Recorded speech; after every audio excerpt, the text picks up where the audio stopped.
தந்தையின் காலனி. சூர்யா ஒரு 8வது வகுப்பு மாணவன். தன்னுடைய அப்பா ஒரு தொழிலாளி.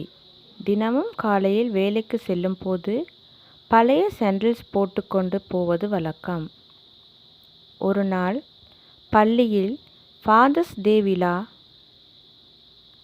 வந்தது.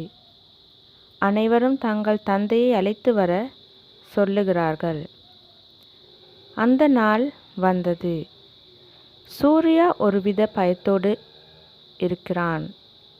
அவன் நண்பர்கள் ஸ்டைலிஷ் டேட்ஸை அழைத்து வருகிறார்கள். பிராண்டட் ஷூஸ், சன்கிளாஸ், கார் என்று காணப்பட்டது. அவன் அப்பா மட்டும் பழைய வேஷ்டி சட்டை, கால்களில் பழைய சாண்டில்ஸோடு இருந்தார். அந்த கூட்டத்தில் சிலர் சிரிக்கிறார்கள், சிலர் முகம் சுளிக்கிறார்கள்.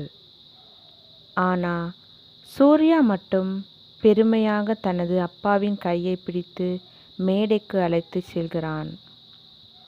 இவங்கத்தான் என் ஹீரோ.